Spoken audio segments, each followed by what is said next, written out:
That's a rough one. Hello, everybody. Ooh. Thanks, everybody, for coming. Thank you, everybody, for coming. I think we have almost 30 people online as well. We're down to just this mic. So these mics, no? What's that? Well, you're good, and Bryant's good. You can just unclip it, too, and you can just pass it back to Holzemer and whatnot. As we get started, let me set the frame here. So the state of play in college baseball, and particularly in recruiting, has changed a lot. The purpose of today is to give you guys information so that you can leave here with a sense of empowerment of how to gain opportunities at the next level. We'll have a Q&A at the end. We're going to have some fun today. We're going to interview some players to get you ready to actually know what it's like to talk to a college coach.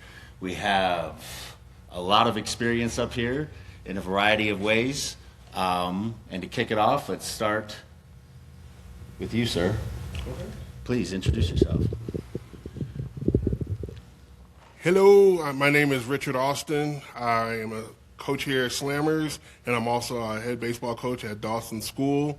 And one thing I just want to say, I think this is very pivotal. I just finished with my 25 class. I know Mark can speak to this.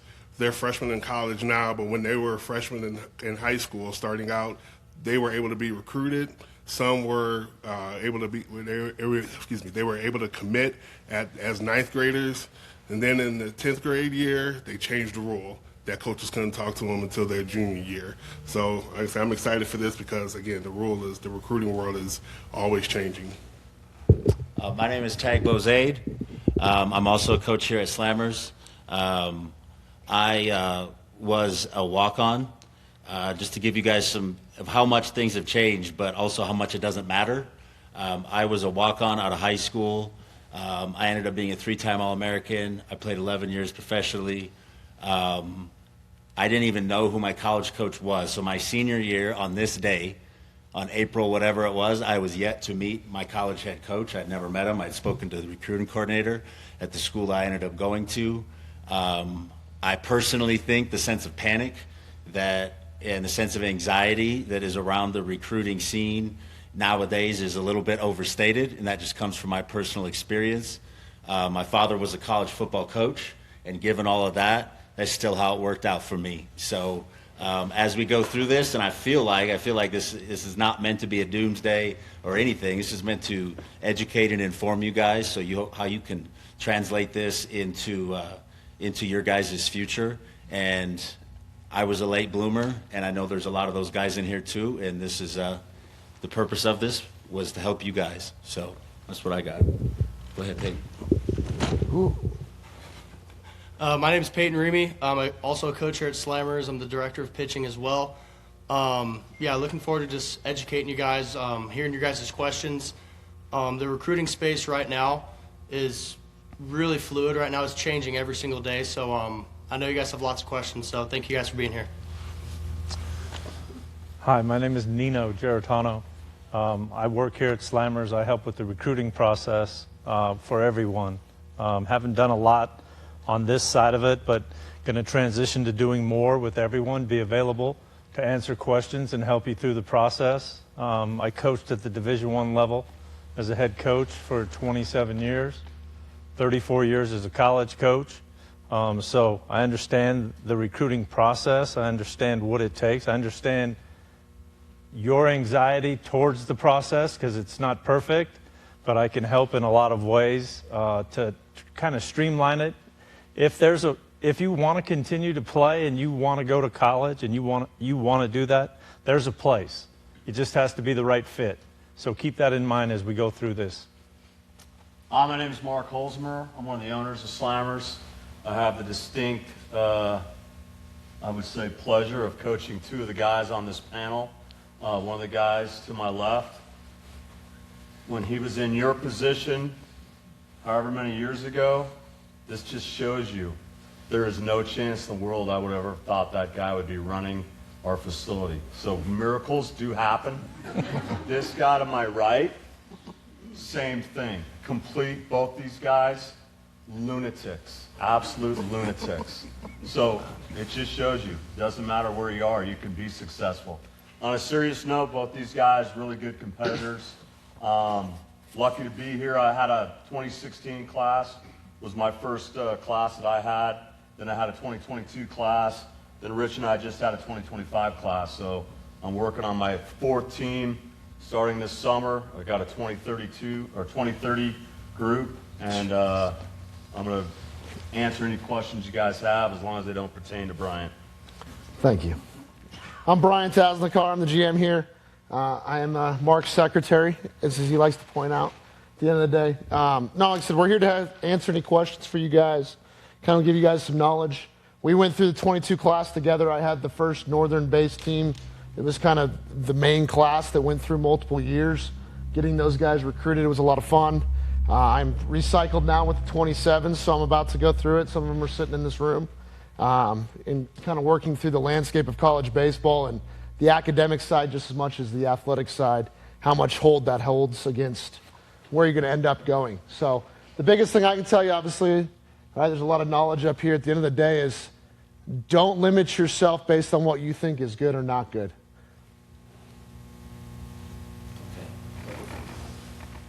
Okay, we'll have 3 sections before the Q&A. The first is going to be what are the must-haves for a Colorado recruit. Then we'll get into the state of the current state inside of junior colleges and 4-year colleges, and some upcoming rule changes that you guys should definitely want to be informed of. And then we're going to do some role play with Coach G and some players and some families as well about how to knock it out of the park and create the reputation that you want with a potential future coach. Rich, I'm going to ask you first. Must-haves. Rich, every Colorado recruit must have a great attitude. Rich, how does a player best demonstrate that they have enthusiasm to learn how to get better at the game and a desire to be a good teammate? I think one of the first things is, like I've always tell my players, little things make big things happen. And a lot of those little things are things that are within our control.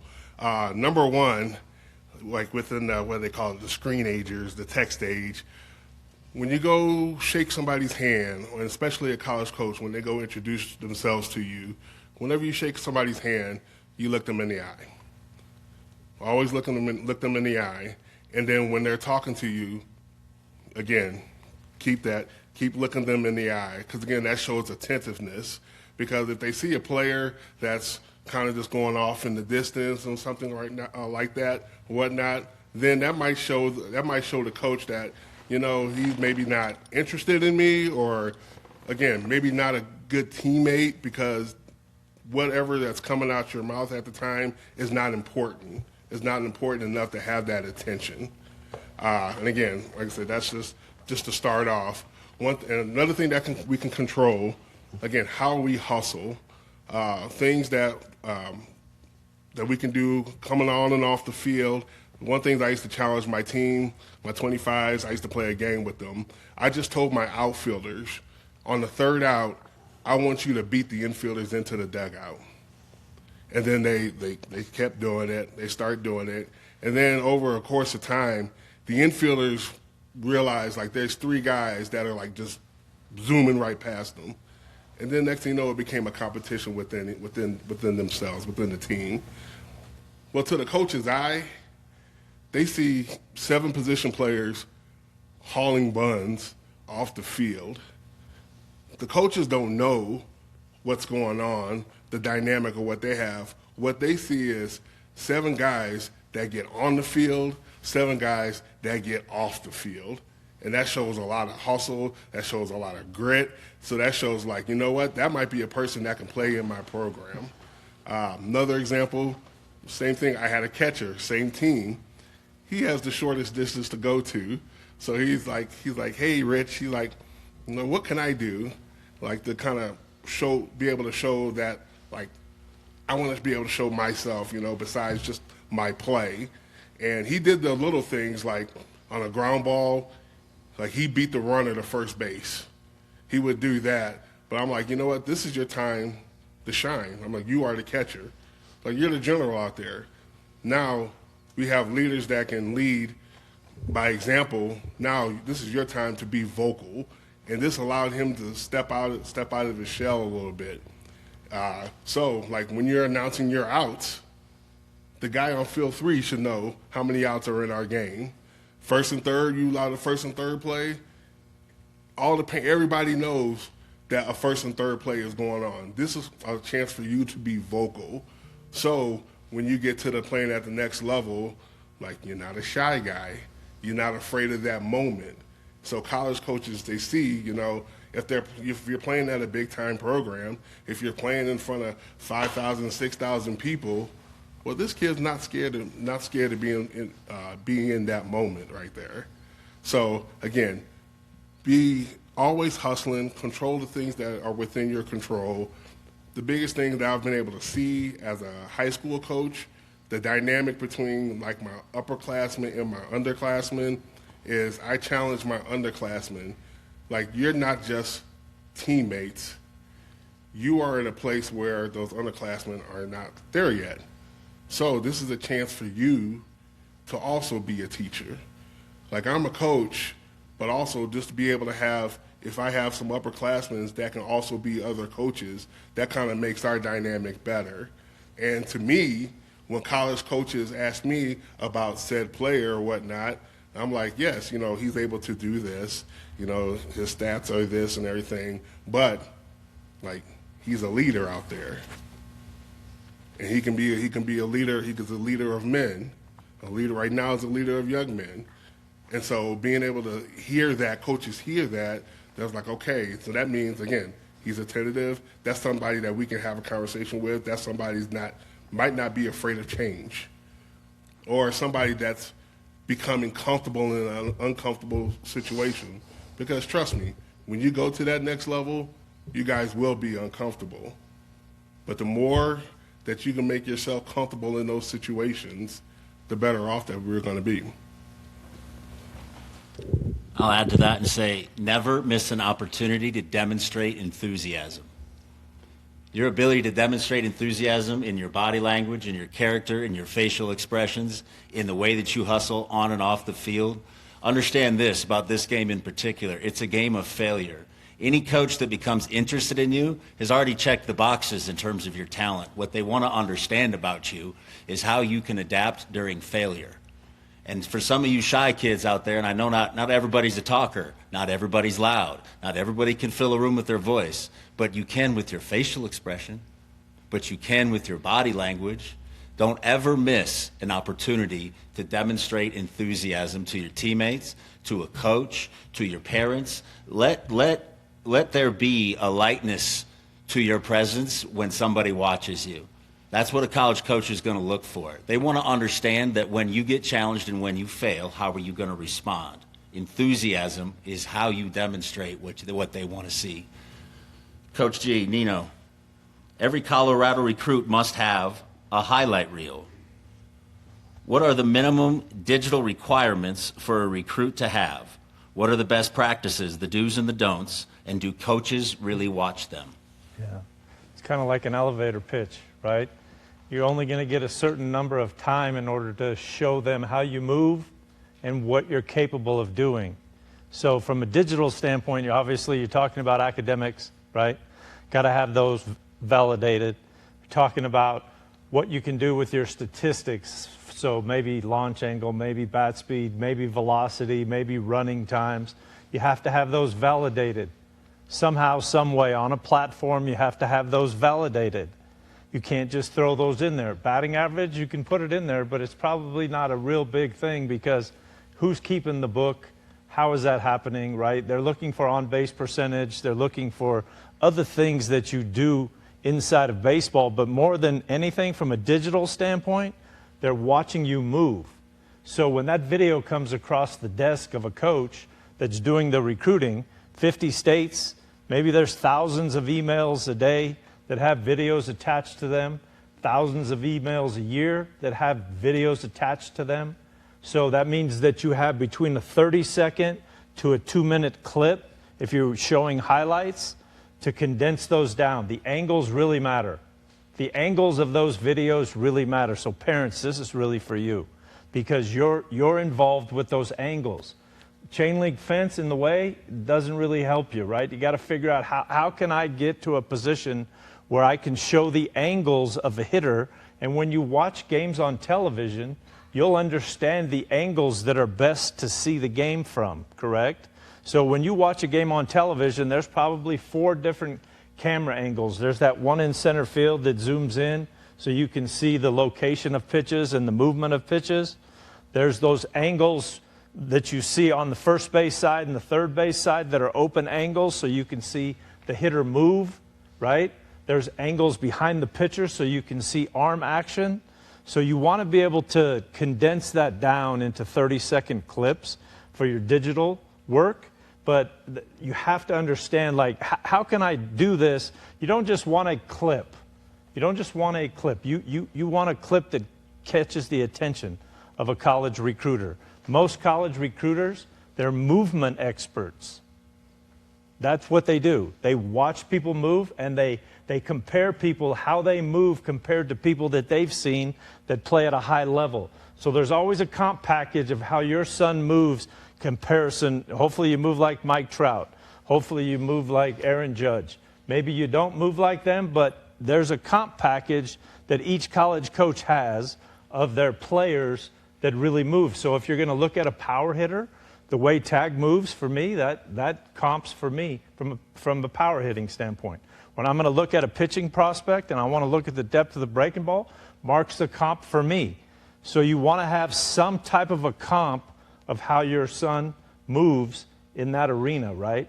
Those statistics, they all have to be validated. The running times, the GPAs, the test scores don't work anymore, right, for anybody, but they used to. But you got to have those validated. You have to condense them, and then you have to use them. 2 minutes max on a highlight video, right?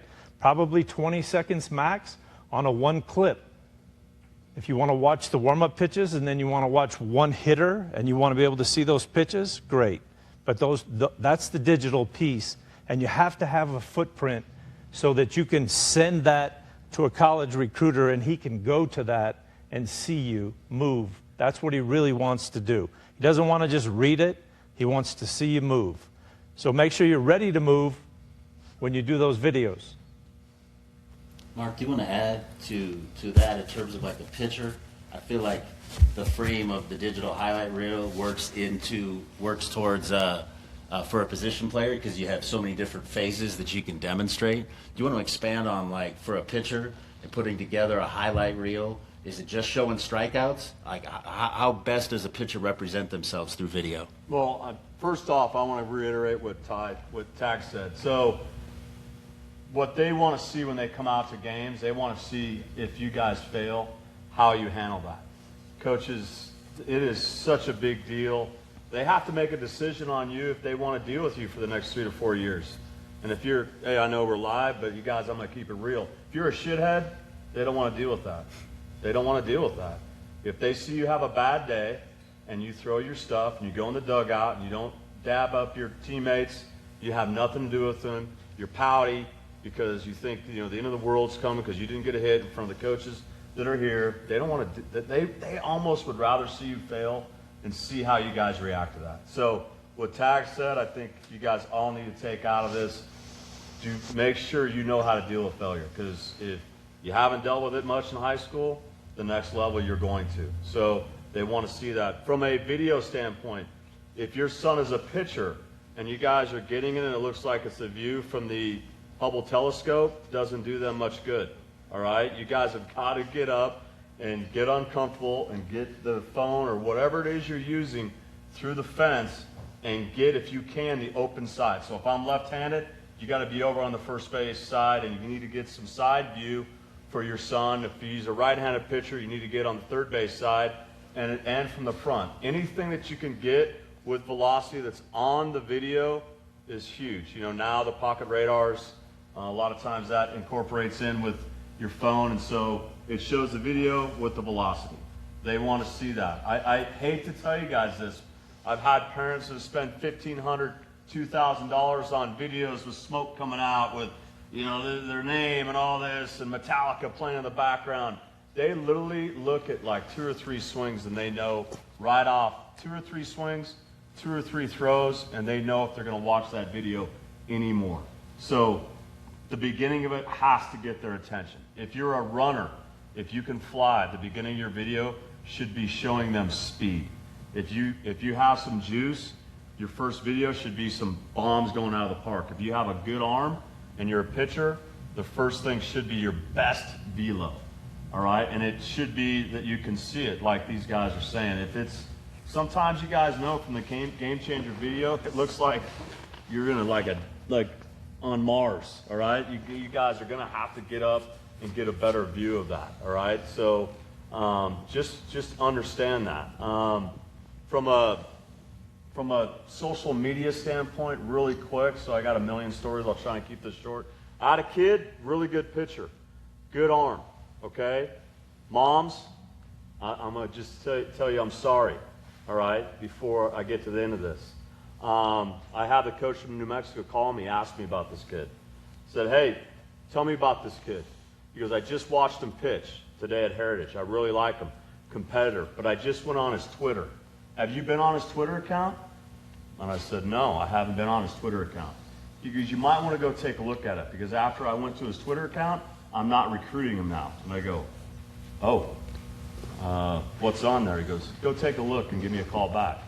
Go on my man's Twitter account. Has his name. The next thing is not his GPA. It's not his ACT score.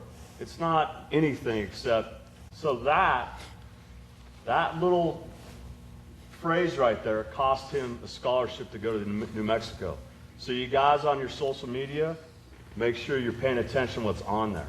All right, if you guys have stupid stuff on there, they're going to go look. Nowadays, if you think they're not going to go to your social media and look at and try and find you, the college coaches live on Twitter.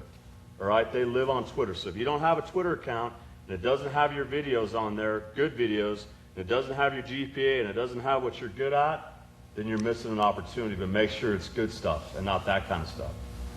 That's all I got. Kept it clean as much as I could for you. Thank you, Mark. Tag, last thing. Defensive clips, got to see footwork and release. Offensive clips, got to see hits and guys getting out of the box. First 3 or 4 steps, college coach could tell. Guy rounding first base, going first to second, college coach understands who can run and who can't run. Going from first to third, understands who can run and who can't run. I'll make a recommendation for pitchers too, even though I wasn't one. If you face a really good hitter that a lot of people know, and you have a good sequence against them, even if you throw a few balls, show the sequence. Edit it cleanly, so it's a pitch, then the pitch, then the pitch. But if you have success against top competition, show it all. Show the entire sequence. Show your ability to locate a fastball and a breaking ball against a good hitter. Show swing and misses. That would be my best recommendation. Peyton, next question's for you. Every Colorado recruit must have a physical advantage. Given the limited amount of outdoor time players get relative to others in warm states, how does a player from Colorado stand out on the circuit? So this is something that I've gone over a lot with my 2028 team. The first thing they see is you. You boys have to pass the eye test, okay? Whatever, if you're a right-handed hitting third baseman or a left-handed hitting outfielder, left-handed pitcher, catcher, whatever, okay? You have to look the part, okay? These guys are trying to project what you're going to look like when you roll around your freshman year of college, okay? They're trying to see if the dominoes kind of line up to see, is he going to be able to handle a college season, okay? So they can see a good swing, they can see a good arm action, but the physicality, especially in today's day and age, is huge, okay? And I'm not saying all these kids need to be 6 foot, 200 pounds and run a 6'7". That's not what I'm saying. But it's very important that you can fill out a jersey, that you look good in the uniform. It shows, you have to invest in yourself. It shows there's a commitment there to yourself as well, because no one just walks out of bed and is 17 years old and chiseled and whatever. We don't have any of those guys here. Okay? We don't in the entire program. So the physicality, that's the first thing they see. and they want to project what you're going to look like when you're a 19-year-old freshman or an 18-year-old freshman, however old you're going to be. And they need to know, can he last a college fall season, a spring season, and then going to play another 70 games in the summer, all the while handling his academics as well. So you got to look the part, okay? Halsey and Bryant remember this, but you know, I graduated high school at 150 pounds, right-handed pitcher. And I was lucky that I had a tool, I had a good fastball. But, you know, I was not able to last a long season just for my high school. And that even was a question going into college. Like, hey, when are you going to start? We're not worried about how tall you are. We're worried about how strong you are right now. And can you handle a college season? So the first thing these boys, you guys need to realize is they look at you. Okay, is it a bad body? Is it a good body? Is he a good athlete? Is he not a good athlete? Is there room for added strength there? Or do we think he's pretty tapped out? Or has he even been inside a weight room? So the physical tool, the first one is your body, how you present yourself. After that, foot speed is huge for position players, obviously. Okay, they want to run bases, okay? I've watched a lot of college baseball here recently, and I've only seen one or two, maybe, stereotypical big first baseman power hitters. All the rest of them are freshman or sophomore middle infielders who they're behind a guy or two up the middle, and hey, go get a first baseman's mitt. Okay, because they can run the bases, and then when they hit the ball, they can impact it and go first and third. The college game at any level, NAIA, Division III, Division I, it's a fast game, and they want to be able to score runs. So foot speed is huge. Being the impact of baseball, okay, so how hard you hit the ball, yes, that is important. How consistently you can actually make contact, so your swing and miss rate needs to be down, your chase rate needs to be down. Then obviously on the mound, arm strength, okay, and even in the field, arm strength is huge. For you to be able to go play shortstop at the college level, they want to see, you know, at least 88 across the diamond. That's just what it is. They know if it's 88, 89, 90, you can play short. And if it's not, then you're going to go play second base. So, yeah, obviously there's lots of physical tools that are needed to get noticed and everything, but the first one, in my opinion, the most important one is your body. Can you pass the eye test to a college coach? I spoke to a friend of mine who's a scout, he lives in Florida and scouts the southeast part of the United States. And he said something interesting to me, and I think, understand that you're in a marketplace, right? And everybody knows that there's a finite amount of time that you have. And the question is that when you're not playing, how do you invest your time best as a Colorado recruit? And here's what I'll tell you. He said something interesting. He was like, man, kids in Florida get to play outside so much that they sacrifice weight room time. So the understanding of the marketplace is that, well, if we're in Colorado, here's what they know. We don't have a lot of great infield skins to go take infield, as an example, right?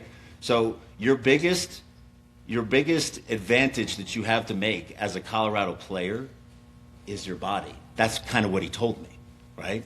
Is that as a Colorado kid, if you can bring strength and size and speed into your game, that's going to help you project. That's going to help maximize what projectability that you have as an athlete and make you more appealing as a recruit.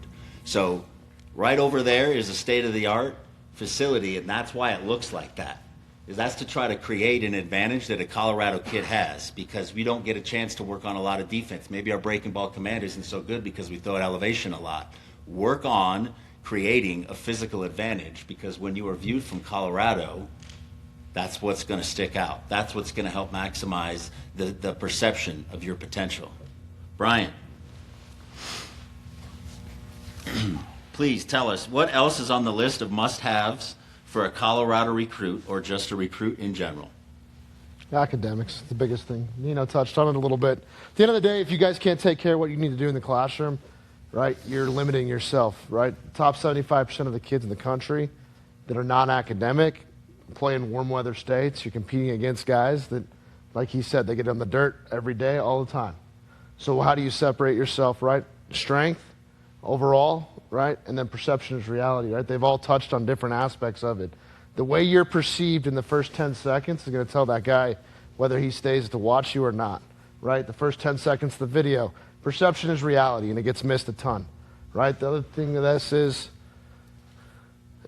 everybody has an inflated ego as to what your kid is capable of doing or not doing. At the end of the day, the top 25 at every level has guys that'll play Major League Baseball. NIA, D3, D2, D1. They all have guys that'll play professional baseball, some that'll be on TV, right? Your kid needs to go into an atmosphere that's academic open, right? If your kid is a 4.4 student, right? Richmond University, right? Duke. Schools that guys cannot just get to and they don't touch portal, right? We get down the whole different conversation. At the end of the day, though, if you're not a top 5 player on your high school team, you're not a Division I baseball player, right? As of today, things change. It's a beautiful part of this. It's an ever-evolving game. You're not a top 5 player on your high school team, you're not a Division I player. If you're not probably a top 5 player in the state, you're probably not a Power 4 kid. And that's a hard reality, right? And then people are like, well, I'll go to junior college, right? I had somebody in this room today that was going through it. There's 13 kids playing on the top 25 teams in the country as of today. I think 3 or 4 of them are getting meaningful innings. The top 25 junior colleges in the country, right? You guys need to look in the mirror and go, hey, where am I going to get the most opportunity to go and play as a freshman? It's the most overlooked thing. And academics provide a window that is unparalleled to your athletic ability that you can open up way more opportunities if you allow yourself to do that, right? And it's hard. He's talking about what was on the kids' Twitter. All teenage kids think a lot alike, right? There's a lot of things that they're interested in. It's finding a way to grind through those moments and find the reason to go get that extra schoolwork done, right? Go get the extra reps and then go do the things that every teenage kid needs to do as well, right? But at the end of the day, you need to make sure you understand you want to be a top 25 kid at any level, you better be the top 5, 10 kids in the state of Colorado. If you want to go play as a freshman.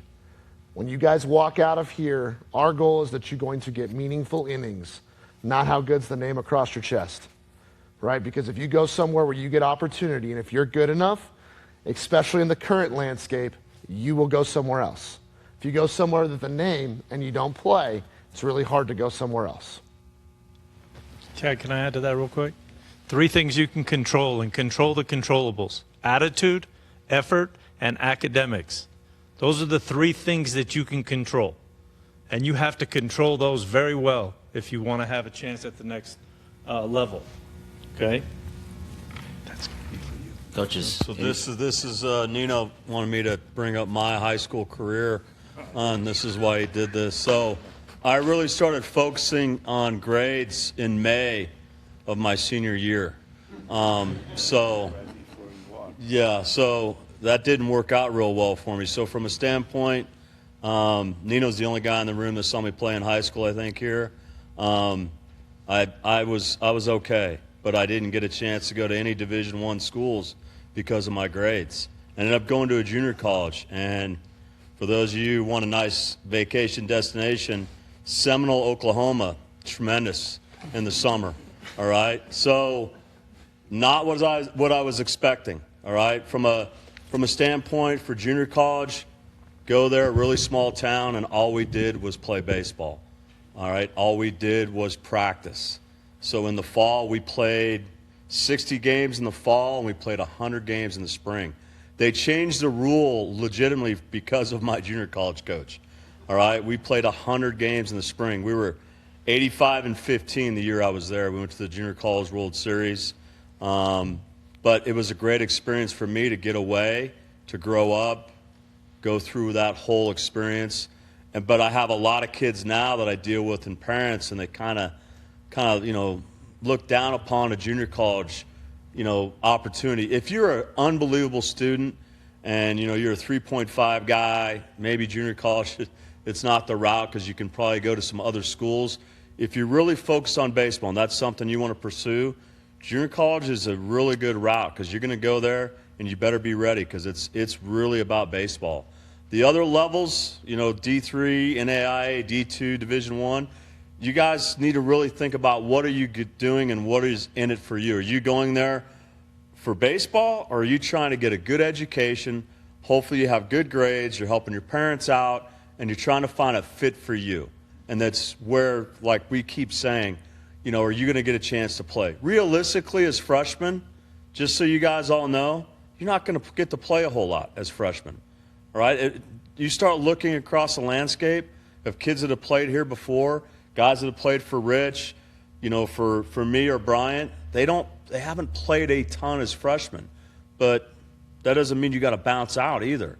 All right? You guys have to be realistic about that and understand it's like you're being a freshman in high school and you're at a really good high school. All right? Do you think you're going to get to start as a freshman, get to play a lot? It's very similar to that. So just be realistic when you get into it. Your grades are huge. Your grades are so important for your families to help them from a financial standpoint. So if you're a freshman or sophomore in the room and your grades aren't good, really start having some time management and after it, because you don't want to be in my situation. All right?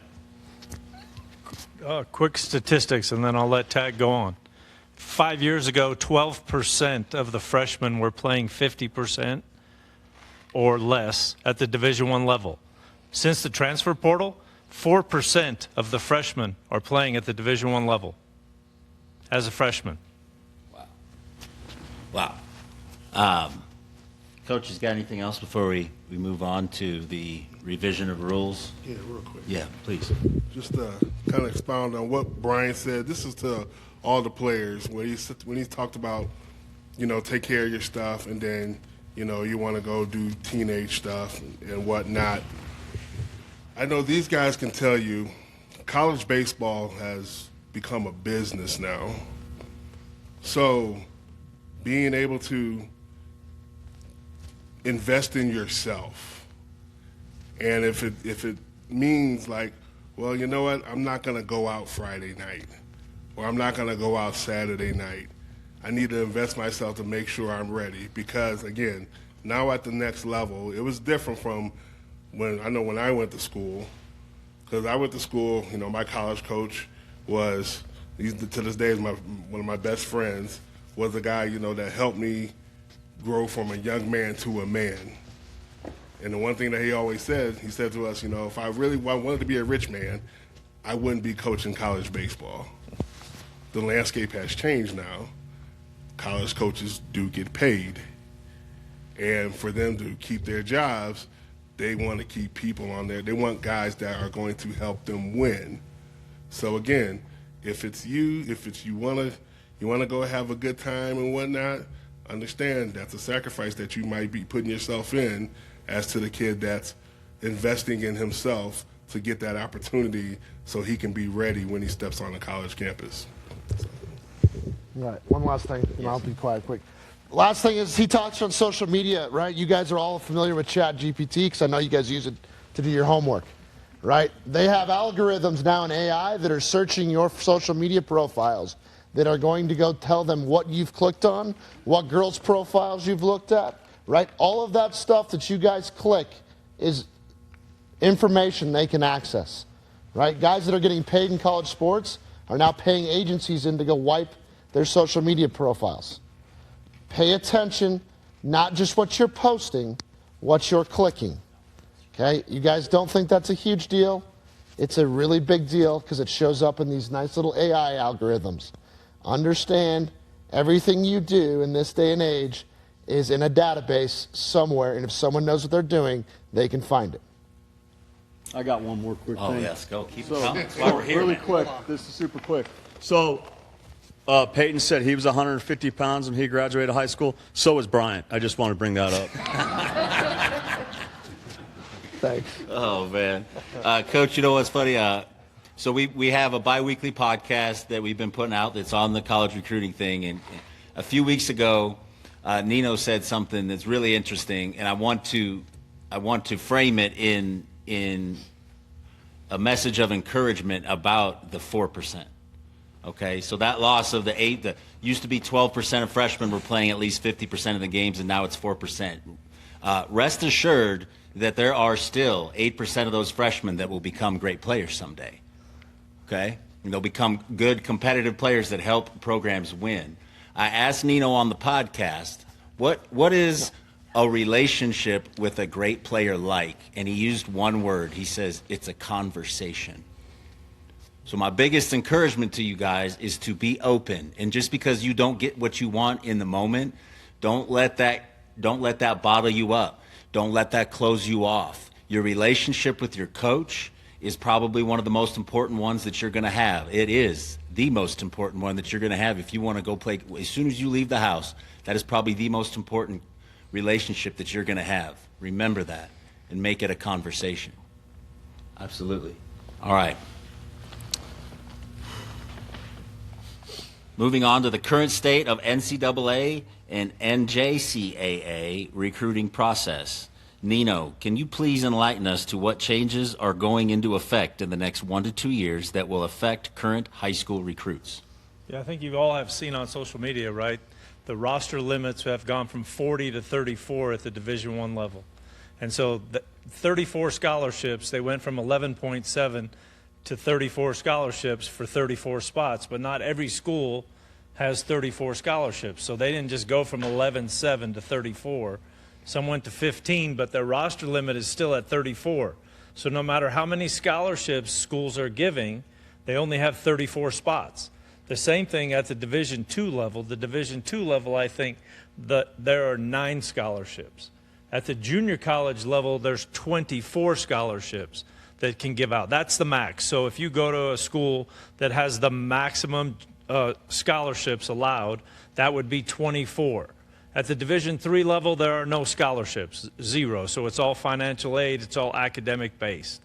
So Division I, 34 if you go to a Power 4 school. If you're in the ACC, SEC, I think they're all given 34. But I think after that, the Big 12, I'm not sure everybody's giving 34. So that's a case-by-case situation for you as you go through the recruiting process.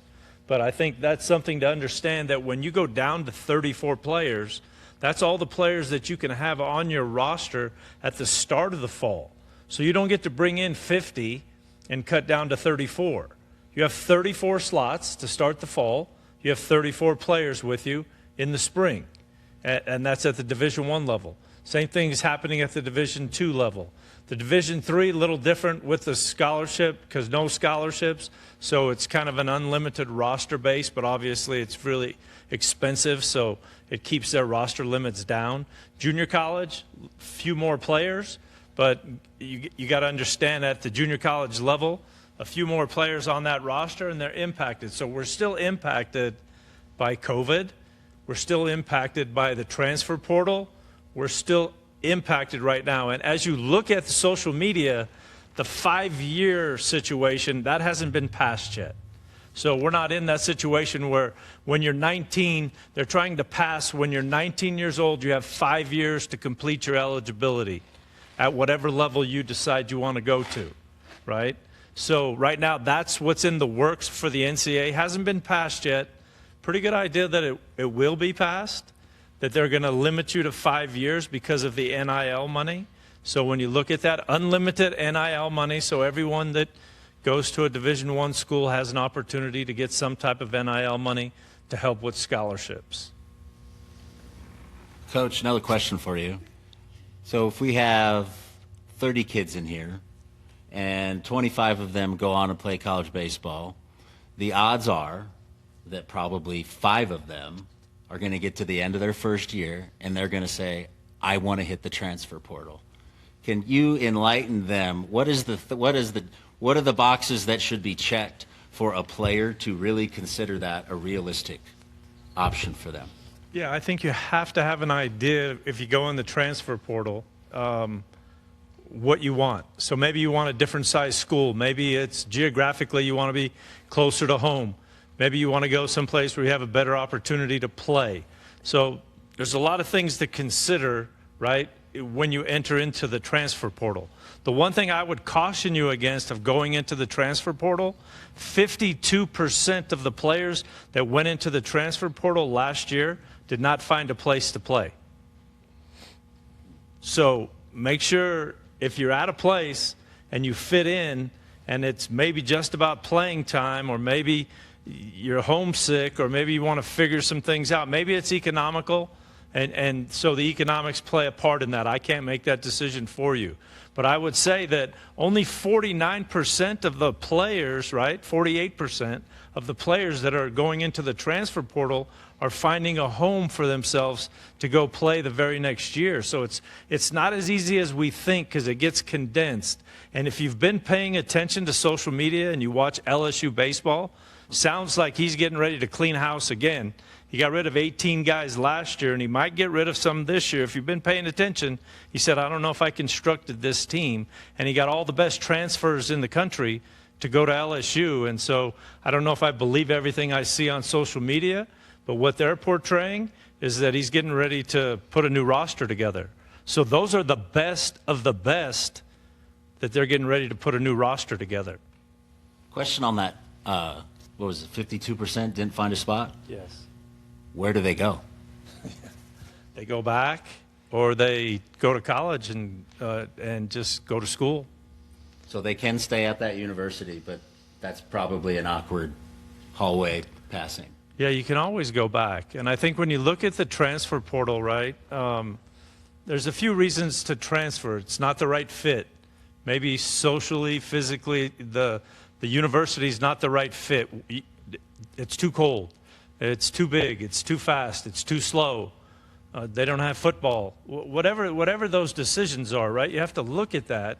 And so the next time you make that decision, and a lot of kids are transferring now, and that's part of it. And that's okay.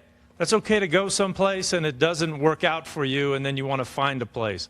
But try not to make the same mistake the second time, right? Try not to make the same mistake the second or third time, because that's what's happening in the process right now. Is kids are transferring 1, 2, that's going to stop. Eventually, the NCAA is going to stop that. You're going to get one opportunity to transfer, and then after that, you're going to have to, there's going to be some type of punishment.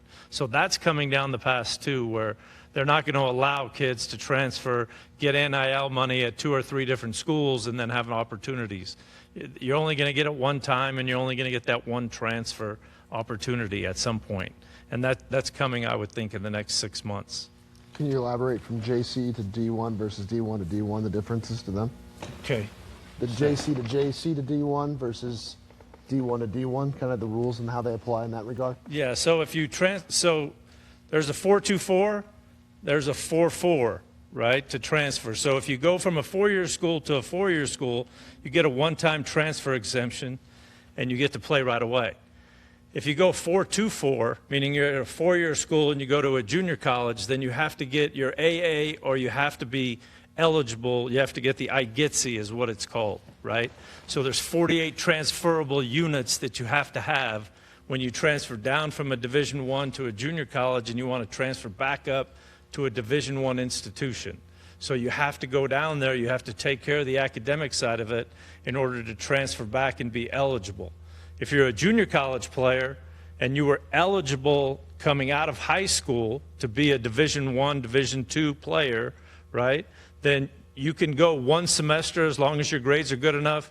One year you have to be there for one academic year, and then you can transfer out and transfer up. If you were not eligible, right, so academically eligible, then you have to get an AA degree, or you have to pass the transferable hours, the 48 hours, in order to transfer out to a Division I, Division II NAIA school. So the academic piece is always going to be relevant. Is that what you were after? Yeah. Thank you. So you'll understand that from a compliance standpoint, but you can always transfer across the board. You can always transfer down. But when you want to transfer up, then it becomes an issue. Real quick again. So for the guys that I've had the last few years that want to go into the transfer portal, for you guys in the room, if you have a girlfriend and you say, hey, you know what? You and I aren't so hot anymore. I'm going to go throw my hat in the ring with some other girls, and then you don't get any takers, and you try and get your old girlfriend back. How do you think that's going to work? Not good.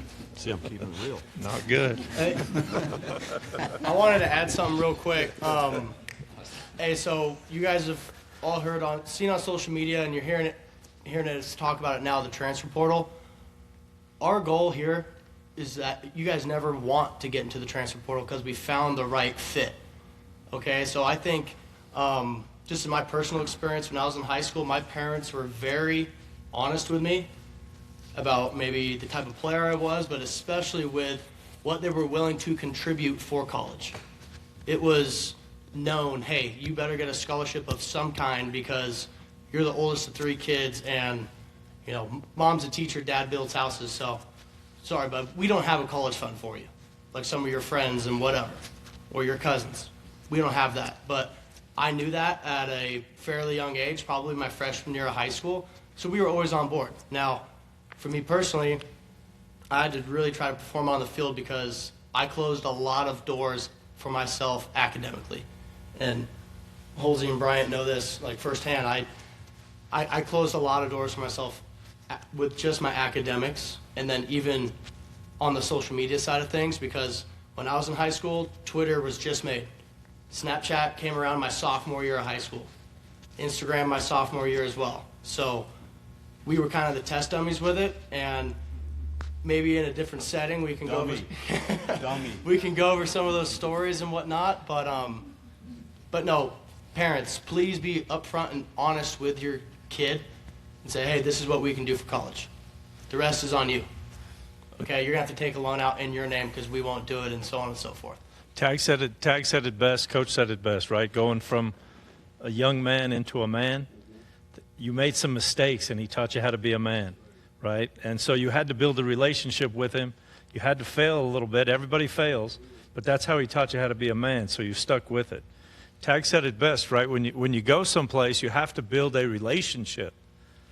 And your ability is your ability, but you have to be willing to build a relationship with your coach, with your administrators, with your teammates. If you do that, and you do that diligently, even if you fail, even if you're not as good as maybe you want to be as an athlete, you're still going to have a chance to be successful. The ones that go into the transfer portal, they give up on those relationships. They don't build them. There's something that's blocking those relationships. And it's usually communication, it's usually effort, right? It's usually attitude. It's something along those lines that breaks that down, because you get disappointed that you're not playing, and so your attitude goes sideways, right? You get disappointed that you're not getting enough attention, and so your attitude kind of takes a hit there, and you stop communicating because you don't know how to fight through that and learn how to become a man. One real quick note for you, right? As far as coaches watching players, I got a player playing in the big leagues right now, 20 games into the season. He's hitting .212, 1 home run, 10 RBIs. He started out as a 3-hole hitter every day in the big leagues. He went to the 4-hole hitter. They moved him down to the 7 slot 2 days ago, right? He went 0 for 5 today. I watched every single at bat because I wanted to see what his body language was like. I wanted to see what his attitude was like. It was unbelievably spectacular. You couldn't tell he was hitting in the 6-hole, 7-hole. You couldn't tell he was hitting .212. You couldn't tell that the pressure was on him after 20 games in the big leagues. And I watched every movement when he struck out, when he went back to the dugout, how he interacted with his manager, how hard he ran to first base, what he did when he made outs. I diligently watched him. And it snapped in when these guys were talking earlier about coaches watching players all the time, because just by happen, I just start watching him to say, is he locked in? He'll never go down. He'll never go down to the minor leagues. I have seen him interact. He'll start to hit, but him being able to hold himself, he's 23 years old. He's not 29, he's not 31, he's 23 years old, and this is his first full season. And it's unbelievable how he holds himself. Word to the wise as well, so I'll just tell you a little bit about my experience. I was about 2 months into my freshman year, and after I got coached for 2 months, see, when you go through the recruiting process, that's a fun time. It's a fun time. You talk about the future and the potential and everything. Then when you get on campus, I was getting coached every day, and my coach at the time used to call me a cold weather guy, Right? And he goes, cold weather guys make one mistake every single day. And I was just getting coached hard every day, and I didn't like it. And after about 2 months of that, I called my dad, and I said, Dad, I'm not really feeling it here. I was, in hindsight, I was just getting coached. I was just getting coached for 2 months. But I said, I'm not really feeling it. I think I want to come home and maybe figure it out. He goes, come home and do what? And I didn't have an answer for that. And he hung up on me. And we didn't have text messages back then, but the next time we talked, we ended up talking the next day, and he goes, did you figure out what you want to do? I was like, no. And he goes, well, you better stay there then. And he was a college football coach, and his advice for me, he had 2 pieces of advice. He goes, go somewhere where you're going to play as a freshman. You're not going to get any better if you don't play. That was the first thing. But the second thing that's probably more relevant to this group is where you choose. Know this, you're going to get on campus and you're going to get coached like you've never been coached, and you're going to have higher expectations of you than you've ever had before. And you're just going to bottom out, because you know what? That's the point. You're not living at home anymore. You're having to feed yourself. You're having to go through the biggest social adjustment that you'll ever go through in your life. You are going to bottom out. But commit for 1 year. Commit for 1 year. Because if you quit in the middle, you're going to be in limbo, and it's going to be really hard to ever catch back up after that. Where you go your first year, stay there. Stay there. Gut it out. Even if it's the worst thing and you feel like it's the worst thing, believe me, it's not. It's just the worst thing so far. You're also going to run more, throw more, lift more, sleep less than you ever have in your entire life. Anything else, coaches? A lot of kids that go to the portal don't ask the right questions when they get on campus the first time. Learn to ask the right questions. What's your position? How many guys are there? What age are they? Understand what you're going up against when you walk on campus, right? You don't want to be a portal guy, then know that they're bringing in 5 junior college guys, right? Ask the hard questions on the front side. They'll respect you a lot more because they know that you're vested in what they're trying to build, right? But understand what you're walking into. It sets you up for success a heck of a lot more than the guy that rolls in, first girl that recruits him, right? I mean, at the end of the day, going back to the same ideology, right? It's first date, first girlfriend, everybody gets real excited and then they jump, right? No one sits back and asks the questions and understands, is this the right fit for me? Do I want to be at a school with football? Do I care if I'm in Seminole, Oklahoma? Do I care, right? What are the things that matter, and what does that roster entail of, right? How many outfielders, how many infielders, how many pitchers, right? And understand what you're walking into to allow yourself the time to get coached and understand how to be a part of that roster. The front side of this is way more important than the first girlfriend, right? Don't be enamored. First offer is usually not the right one, unfortunately. And let me give some perspective, and then I'll let Tagg go. 34 players on a roster, 17 pitchers, 17 position players. How many position players play? 12. So there's 5 guys that never see the field unless there's injuries. 17 pitchers. How many pitchers pitch in a season at the Division I level? 9 to maybe 11. So that means 6 pitchers never see the field unless there's injuries. So even if you're on a 34-man roster, right? Even if you're on a 34-man roster, there are 12 position players that play most of the time. That's it. There are 9 to 11 pitchers that pitch most of the time. If you're not in that window of the top 11 pitchers and you're not in that window of the top 12 position players, there's really only 23 players on a roster that get an opportunity to play. Unless there are injuries, that's why there are 34 on that roster, so there are 9 extra guys for injuries. Go to any minor league baseball team right now, there are only 12 position players on every team, right? So there's only 12 position players. One thing that I want you guys, and both these guys hit on it already, is as parents and the kids, make sure you guys sit down with your parents, like Peyton said, and have an understanding. Tell your parents, hey, this is where I'm interested in going to school. I've talked to this school, or maybe I haven't talked to anybody yet. But have an understanding with your kid.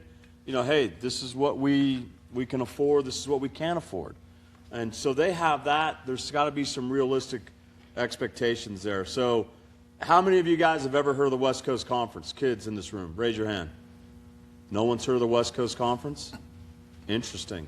You ever heard of basketball? You ever heard of Gonzaga? Ever heard of Pepperdine? Santa Clara, San Francisco, Portland? All right? So it's a really good league from a standpoint of weather and like the venues and where they get to play. But at South, you know, I have a lot of parents that ask questions, oh, what about this school or this school? Nobody ever goes and looks and sees how much the tuition is. So what I would challenge you guys is make sure, I mean, if you guys go buy a new house or a new car, you usually know the price, right? It's amazing to me how many parents do not ever look up the cost of the tuition at a certain institution, all right? Everybody thinks they're getting a full ride. You're not getting a full ride, all right? I mean, it's very, very few guys get that. And if you do, awesome, more power to you. If you get a 50% scholarship, that's huge, all right? So go look at the cost of tuition, all right? You guys, have you heard of Santa Clara? Who's heard of Santa Clara? Anybody have an idea what the tuition is at Santa Clara? 90. Close to 90, and that's pretty common for almost every school in the WCC. So $90? So understand that, all right? So, real quick, because I was having this conversation, so now, like, I've coached kids, helped kids get through college, but now, personally, I have a freshman in high school. And so now when we're talking about college, we're looking at the price tag. And help me out with this, 'cause I was having this conversation. When you're looking at tuitions, you also need to look at in-state and out-of-state tuition. Because, again, like, Colorado kids, like, it's almost we're behind the 8 ball a little bit. Because now you can have the same talent as a kid from, let's say, California. But in-state tuition, it will cost that coach less to bring him on campus than it's going to cost you, because if you guys get that scholarship, well, that's out-of-state tuition. That's on their budget that they have to bring in. Am I saying that correctly? Yeah, same thing in junior college. Yeah. But all private schools, the tuition is exactly the same. Private schools. So any private school, the tuition is the same. But junior college, even in-state, out-of-state, Division II schools, some UC schools, in-state, out-of-state, depends on what you do with that. So residency is important. But any private university, any Ivy League school, it's one rate. The tuition is just one rate for everybody. Okay, moving on to the next section. This one's my personal favorite. Going to have a little fun with it. Do we have any volunteer players from the audience who would like to have a mock conversation with the college coach? Let's go. Come on, man. Oh, you're a volunteer. Nino Geratano. My man. You're going to have a phone conversation with here. Now, here's the catch. Here's the catch. After we're done, what's your name? Xander. Great name, dude. Thank you. You fit the part too. All right. Xander and Coach are going to have a conversation, and what we're going to have the panel do is we're going to evaluate and give Xander some feedback about how his conversation went with this potential future college coach went. So we're going to look for some feedback from you guys afterwards. Here we go. Ring, ring. Hey, Xander, Coach Geratano. How you doing? Good, how are you? Good. You busy? No. Working on homework? What are you doing? Just hanging out right now. Just hanging out? Who's home? Mom and Dad? Yeah. Yeah? You got brothers, sisters? One brother, 2 sisters. How old are your brother? Is your brother? 14. Yeah. What grade? 7th? 8th grade? 8th. 8th grade? Yeah. And sister, how old is she? One's 21, one's up there, 20s. So you're the third in the group. You're right in the middle. Yeah. Yeah. Good. Are your sisters in college? One is. Where does she go? CSU. CSU. What's she studying? I have no clue. No? What do you want to study? Maybe kinesiology, something Yeah. around there. What kind of student are you? I'm a hard worker. Yeah. I think I like to get my stuff done Yeah. on time. What kind of GPA you carrying? 4.0. 4.1 right now. 4.1. I never did that. Good for you, man. Is that, do you add that up all 4 years, or is that 1 year? That's last year and the first semester this year. Yeah, good job. Good job. So obviously you get your stuff done. Yeah. Yeah. Does mom work, or is she a homemaker? She works. What does she do? She works at a hospital, Yeah. Common Spirit. What kind of job? She works with, I don't know, like at a desk. Yeah. Where did she go to school? I don't know. She only went to, I think she went to engineering college. Side note, you should ask her. Okay. All right. Dad, how about Dad? My dad works at Lockheed Martin. Yeah. Yeah. What does he do there? Is he an engineer? No, he like works with the satellites. Oh, He great. Controls them. Yeah. Awesome. Where did he go to school? CU. CU? Yeah. Yeah. What kind of degree? Engineering. Engineering? Aerospace. Aerospace? Yeah. Outstanding. Yeah. Yeah. Great. How's the season going? It's going great now. Had some ups and downs, but looking to stay on the highs. Tell me about the team. We're doing good right now. The varsity doing good. JV a little rough right now. Yeah. How about yourself? What's going on with your season? I had a little bit of a dip a little bit ago, but I think I handled it pretty well, and I'm on the upside now. Yeah. Where do you see yourself in college? Where do you see yourself? See yourself as a pitcher, a position player? Where do you see yourself? Whatever fits best. Yeah. Where do you see yourself though? What do you think is best? Two-way. Maybe. Two-way? What position? First, outfield. Yeah. Right-handed hitter? Left-handed. Left-handed hitter? Left-handed thrower? Right-handed. Yeah. Tell me about yourself as a pitcher. What's your stuff like? Mid-eights. I like to think my curveball is really good. Yeah. And slider, work on a splitter. Yeah. How's the command? My command's getting a lot better. Yeah. Like say mid 60% strikes probably. How do you hold runners? Can you explain that a little more? Yeah. Well, so guys that get on first base, can you hold them? Do they still second? Yeah. How do you hold runners at second base? I like to think my slide to first or to home is pretty good. Yeah. Pretty quick. Yeah. So have you worked at that part of your game? Yeah, a lot. Yeah. And who do you do lessons with? Remy. Yeah. Yeah. Great. What's he teaching you? He's, Not how to hold runners.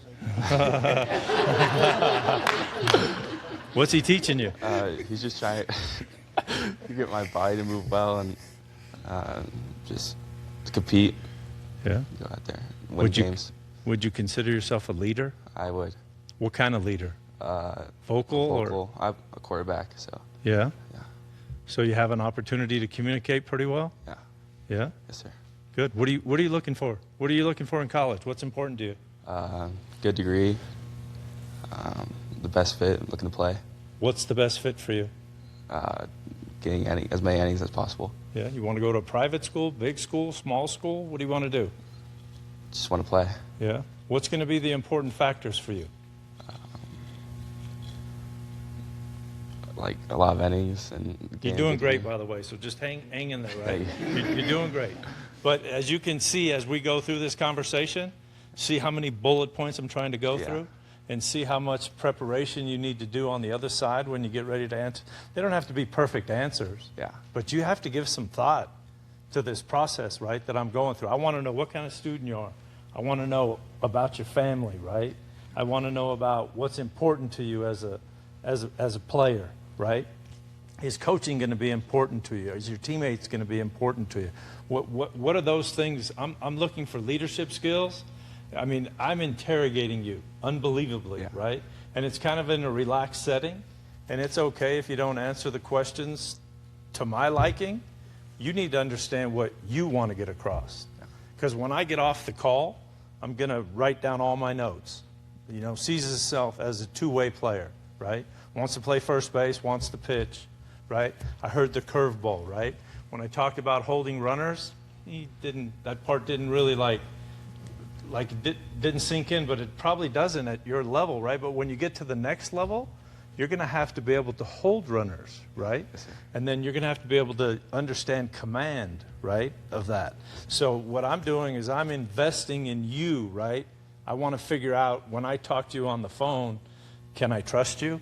Do you want to be great, right? How is our relationship going to blossom as we go through this thing? So you need to understand that's what I'm trying to get at. I do want to know what you want to graduate with, but obviously, just like the transfer portal, I also know the statistics of students that go to college. They change their major 3 times before they finish school, right? So I know that. So even if you tell me, hey, I want to go into engineering, right? That might not be where you finish, but I want to know if you have a plan. Yeah. I want to know if you have a plan at holding runners. I want to know if you have a plan with command. I want to know if you have a plan on what you're looking for. You say, I want to get a good degree.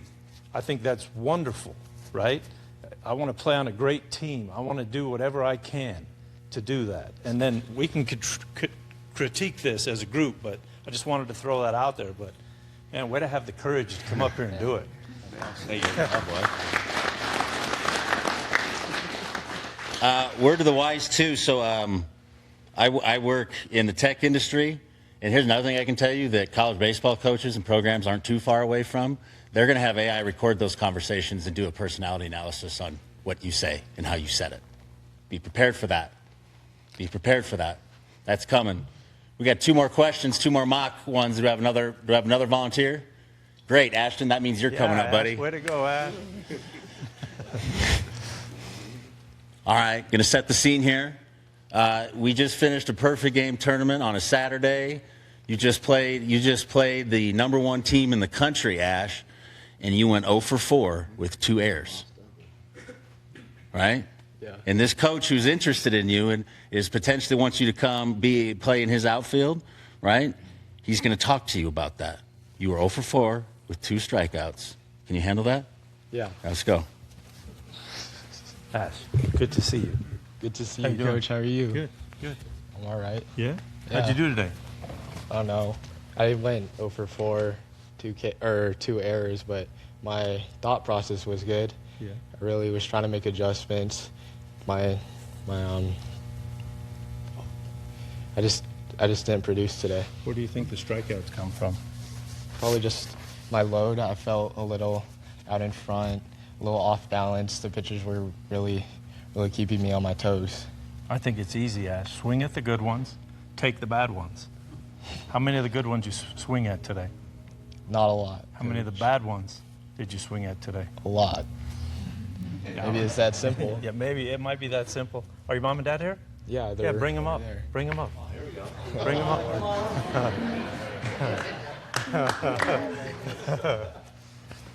Hi. How's it going? I'm Coach Geratano. Aaron. Aaron, nice to meet you. You bet. Hi. I'm Coach Geratano. Denise, nice to meet you. Great kid. Yeah. What are you guys looking for? What are you looking for in a college? For me personally, a good education. Yeah. Somewhere he can grow, he can become a man. Yeah. Mom, it's important to you. Good academics, find some place where he can find his passion. Yeah. Well, good academics. What do you want to study? Sports medicine. Yeah. I think that's kind of normal for what I do playing baseball, but I really want to be an orthopedic surgeon. Yeah. Yeah. Oh, great. That's a good field. And medical school, where would you go? Ooh. I don't know. I like the West Coast a lot. Yeah. I like the culture over there. I like the location. I like the weather. Lots of opportunities. Yeah. What kind of coach is going to bring out the best in you, Ash? Somebody who really trusts in my development, really invests time into me, wants to see me succeed and get better. Yeah. I thought it was great today the way you held yourself when you failed. Thank you. I think you have a really good opportunity to play at the next level because I saw you making mistakes, but I saw you continue to play hard, continue to do what you needed to do. I saw when your teammates tried to pick you up, you allowed that. I saw you understand that it was more than just about you, right? It was about the team. I think you have a good chance of being successful. I'd like to talk to you again. Thank you, Coach. Yeah, you guys, thanks. Nice to meet you. Good to see you again. Good to see you. How you doing? Yeah? Ash, thanks for doing it. Oh, that was outstanding, Ash. Coaches, you got any feedback? Or what were some of the positives right there? I thought Ash did outstanding. What do you guys got? Peyton, please. Hey, he was looking at him every single time. The eye contact, that was the eye contact for me. That's what I noticed. I know Ashton. Yeah, I'm not surprised that he nailed that, okay? Talk to him like a man. Look him in the eye. Shake their hand firm, okay? Good job. I think it's really important too, like for the players in here, don't ever be embarrassed about your parents, right? What they say, how they say it, don't be embarrassed by that. Let them be who they want to be. They're going to allow you an opportunity to be who you want to be. And I think from a coaching standpoint, I want to get to know your parents as well too. I want to know what's important to them, right? But I think the biggest thing that I could say about Ash, and Ash has done this ever since I've known him, right? He holds his space. He's not extremely verbal, right? He doesn't say a lot, but when he says it, he really holds his space when he says it. And I think that's the most important piece. I mean, it's easy for us as grown-ups, right, that have done public speaking and that are around people. It's easy for us to hold our space because we understand how important that is, that we hold this little space and we control what we can control. When you're young sometimes, it's hard to hold your space, right? You back up, you feel uncomfortable, people get inside your bubble. But it's really important just to understand, how can I just hold myself, listen, respond? It doesn't have to be perfect. It just respond, right? And I think the one thing when I said about not being embarrassed about your parents, because when I asked him to bring his parents up, right, a lot of times we're apprehensive of that, right? And so we need to just open that up because we're trying to recruit everybody. We want to try to recruit the entire group, and we want to build a relationship with the entire group. Great job, Ash. Proud of you, kid. I want to be conscious of everybody's time, and I think Ash did a really great job of demonstrating what to do. So we'll move on to the Q&A section that you guys have. So we'll open it up. Please, you can ask questions to the panel, to anyone, coach, if you'd like. But yeah, please open it up. Yes. Question about academic scholarships versus athletic scholarship. If you've got a guy that's doing a 4.0, he can get from that school an academic scholarship. Does that make the coach want him on the roster more because he'll?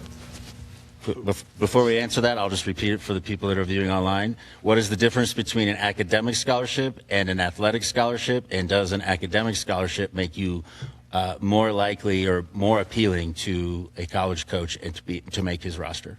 Yeah, very, very much so. The academic side and the athletic side can be put together and used together. So you can match both those. Same as university tuition grant money. So you can use any of that. And Bryant said it earlier about the academic side of it. I'm big on statistics, right? That's what I did my whole life, was just try to read statistics. But if you do well academically, you have 97% of the schools that are in your reach that you can go to. If you do average academically, you drop down to 57%. If you do below average academically, you drop into 30% bracket of schools that you could attend.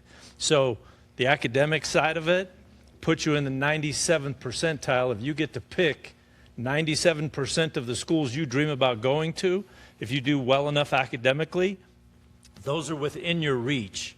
And then you have to put the athletic piece together. But college coaches, when they go into that pool and you're one of the 97%, they're going to give you a much better opportunity to be looked at, because it really makes a lot of sense for them, because they're saving dollars on the other side of it if they don't have 34 scholarships. If they have 12, which they have now, and they can add academics, it makes for a beautiful situation.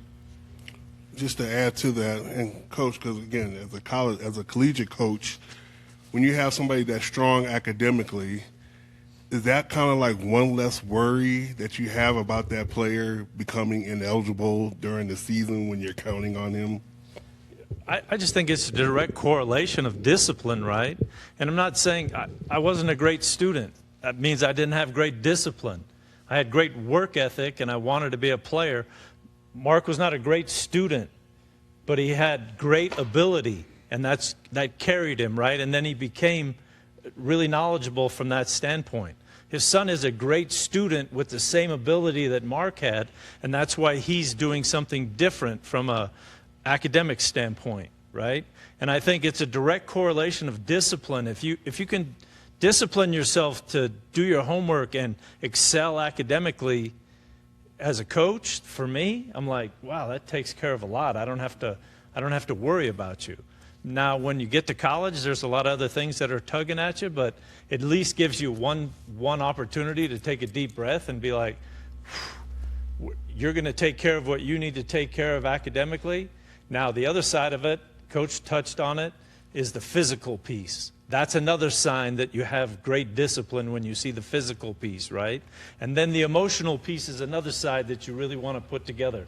If you can put together those three segments, right, and then you have ability, it puts you on a market that no one else is on. If one of those is lacking, and I think when you look to my right and you look at the size of these two men over here, right, that separated them. Then you look at their ability, that started to separate them. And then you look at the academics, that even separated them more. And then you look at the emotional maturity, and that even separated them more. So they were gifted. They were gifted when they came in. They were bigger, stronger, faster than most people. But then they had to still build those other skill sets. So doesn't mean you can't do it. You still can do it, but that's a big piece of it. I think you mentioned three categories, and you're using the title of emotional maturity. But every college coach, there's three main categories of ways that you have to be successful. You have to be successful academically, got to stay eligible. You have to be successful socially, not only as a teammate, but just handle the adaptation to you being by yourself. And then the physical side in your performance. If you look at yourself in the mirror and think of where you're at on a scale of 1 to 10 in those three areas, if you're lacking in one, you should be exceptional in another. Not everybody's a great student. That's understood. Then be an awesome person. Excel socially. Demonstrate enthusiasm. Have a gravity to your personality that makes others around you clearly have a better time than they were having before you got there, right? You got to learn how to compensate. Those are three categories that every single coach, they look and they can see the ability, and what they're not going to know is he going to be socially mature enough to keep his grades? That's what they got to answer. So if you can look at yourself in the mirror and understand that if you don't have one, how can you compensate in another category? It's important to understand those three things. And here, I'll let Mark have, but you want to talk about the transfer portal, the quickest way for the coach to ask you to go in the transfer portal? Don't be emotionally connected, right? Socially, don't be socially connected. Don't be academically connected. Those three things, the transfer portal is for you. I want to go back to Xander and Ash and how good a job they did. But I have two examples just last year of kids, one kid that played for me and one kid that played for one of our other coaches that went on recruiting trips. And I literally got calls from the coaches that I had been talking with, and they said, hey, listen, what's up with this kid? And I'm like, what do you mean? They're like, and this is like two different kids, two different schools, same conversation. Literally, we're walking around the campus, we're asking questions, we're asking about his school, this and that. He's walking with his family, nothing. One word, yes, no, huh. So they called me and said, hey, is this kid a good kid? Because legitimately, we're excited to have him on campus, and he is not talking.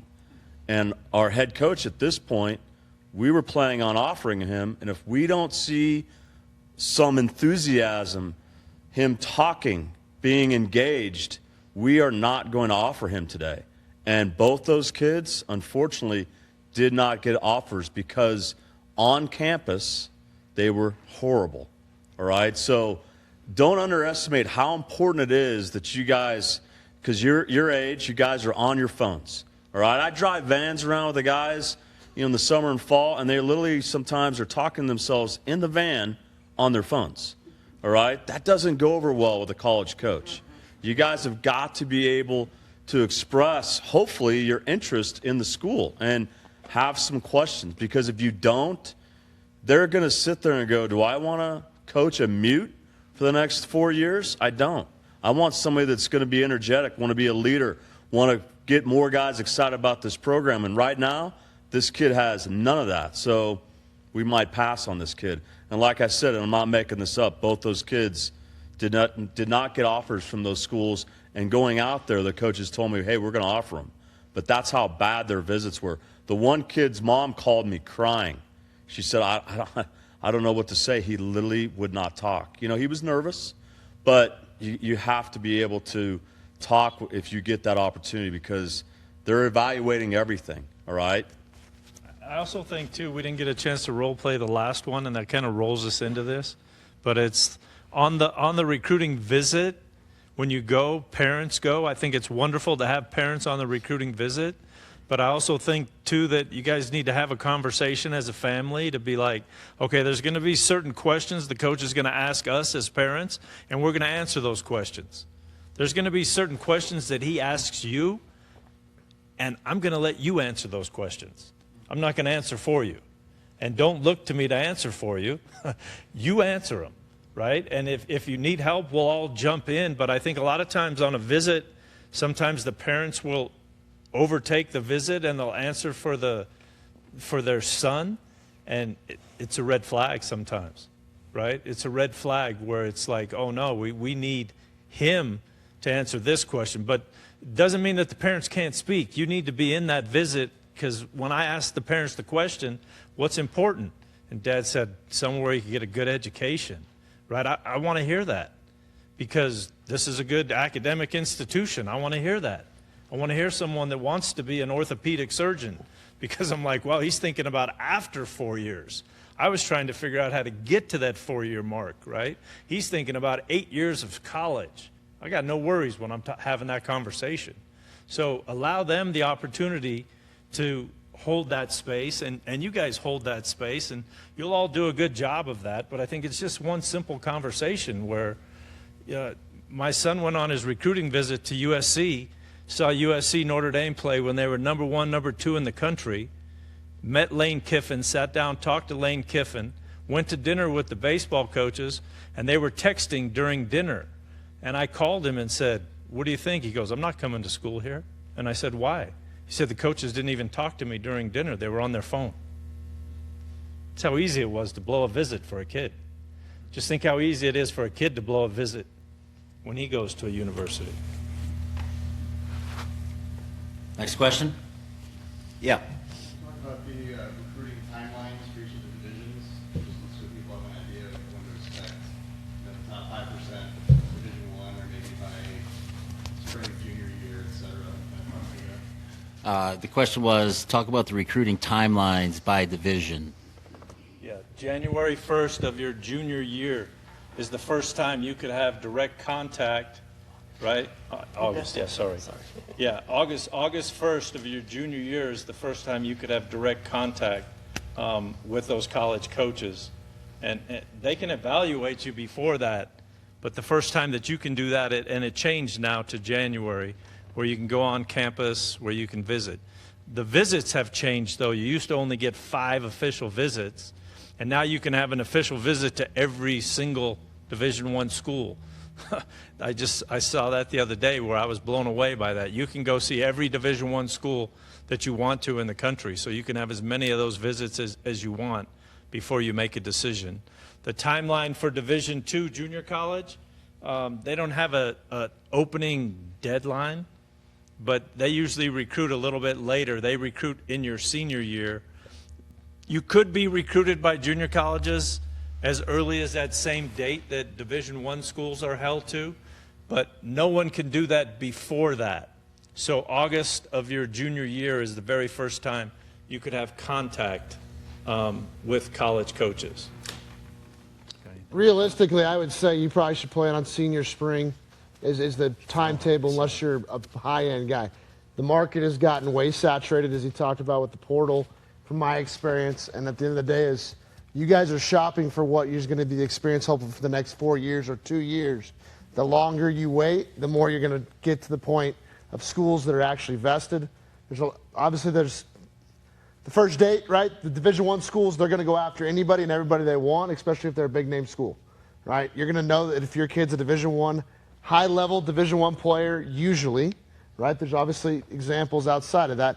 You're going to know on that August 1st date, right? And then outside of that, I would look to your junior or your senior fall, right? It'd probably be the first time you really start getting Division II, Division III, JC, your senior spring even potentially, right? It all depends upon how much the rules fluctuate continuing, but I would say your senior year is a safe avenue, right? Where a lot of guys want to do it their junior year, but at the end of the day, is I'd look to your senior fall and your senior spring.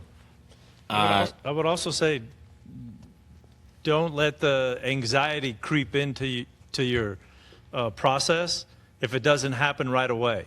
Because, there's kids that are in the 1% and they're going to go, and it's like, that's 1%. If I'm not in that 1%, then my timeline is going to be a little different. And so it can be a little bit later, especially now with the transfer portal, because college coaches are going to go into the transfer portal first to see what's going on. And then after they don't have the success in the transfer portal, then they may branch out to go into the high school kids. So it's a little bit later now for high school players that are not the 1%ers. And so I would let that process take hold. But it doesn't mean that you as a family can't find where you want to be, right? Narrow down your list to 15 or 20 schools economically that fit for you. Figure out where you think you might have an opportunity to play. Start investigating that. And then when those come forward, you're in a much better situation. So I would say continue to work towards it no matter what's happening in the process. Don't wait for the process to come to you. Be more aggressive in the process that you're taking. Great story. It was in our most recent episode of our podcast, Ari Ronick, who runs physical therapy here. He did not know where he was going to go to college, had no idea, hadn't talked to anybody until the middle of August after he graduated. And he ended up going to the University of Portland and became a 17th round pick and had a successful professional career. That happens all of the time. So don't panic. Don't panic. And as I mentioned earlier, at this point in my senior year, I hadn't even spoken or met or didn't even know who my eventual college coach was my freshman year until the end of April. So that's how it works. I've had 3 teams, like I said, so probably 55 kids committed. The first team was a 2016 team. I know the rules are a little different. Starting their junior year, I had 2 kids that are committed. The 2022 team that I had, starting their junior year in the summer, 2 kids committed. The 2025 team that I just had, starting their junior year, 6 kids committed. So that was different. I would say 65% of my guys committed in their senior fall. All right? So what happens? What Nino's talking about, that anxiety, it builds. And what happens with the kids, they see some guys that they perceive that they're better than, that commit, and then they start pressing. And they're not having fun. So everybody talks about this process, and man, this is great, I'm getting committed. It's a grind, and it's a grind on the kids. You can tell when they come home and they don't really want to talk to you, even less than they already do now. And they go right to their room because they are literally grinding. And they're thinking, man, I've been doing this, since youth baseball, freshman, sophomore, junior year, and I'm not getting the looks, and I'm not getting the guys calling that I used to. I will tell you, be patient. I know that's hard to listen to. But I've had Division I schools that we talked to, and I'm not talking about Tennessee, all right? I'm not talking about Texas, all right? Division I schools, good Division I schools. Hey, who are you committing in your senior class? We're like, we haven't committed anybody yet because we're waiting to see who's doing what, and we're out here now. We've kind of formulated our lists, and we're going to make some decisions. So I know it's easier for us to say, but don't go crazy, all right? You probably still will, but understand, like I said, 65% of my guys committed in their senior fall, okay? The fall is a big time, so don't get discouraged. I also think, too, a lot of important factors, right? Where you go to school, where you're going to get that education. Don't forget to look at the coaching staff. That's a big piece. How do you fit in with that coaching staff? Are they going to give you an opportunity? Are they going to continue to believe in you when you're not developed yet or you need time to develop? I think that's a big piece that gets overlooked in the process. Coach, I got a question from coming in from online. It was a really good one. Can you talk a little bit about how the nuances of recruiting by your position, right? Yeah. So, Sure. yeah, help the families understand kind of what the priority and order and how your position can affect what sort of attention that you get. Yeah, I think Stanford was the best at this. Stanford recruited shortstops and center fielders. They recruited pitching, right? Obviously a lot of pitching, but from a position standpoint, there were very few guys. You had to really be a power guy to play first base, and you really had to be a power guy maybe to play right field for them.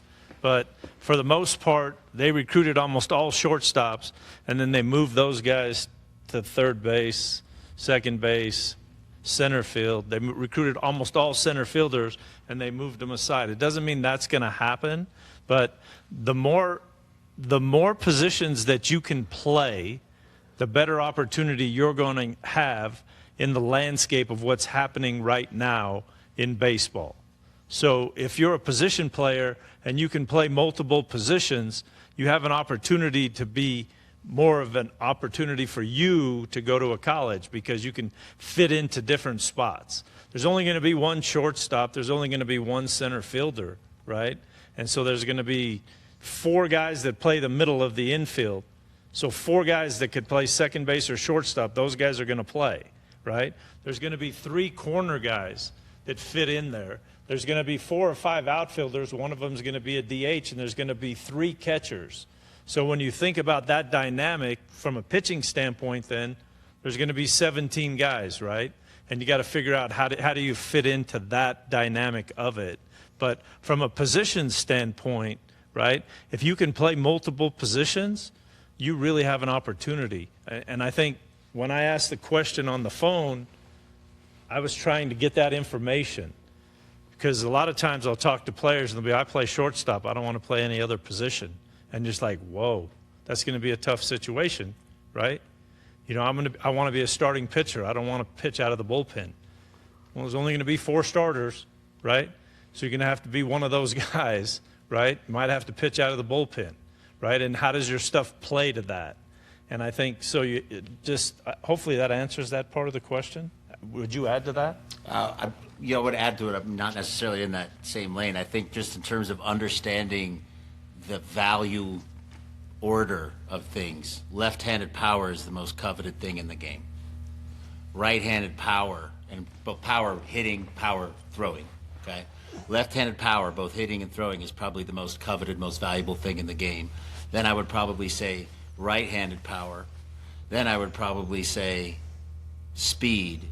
But what every coach will tell you is that you are not going to play unless you can defend.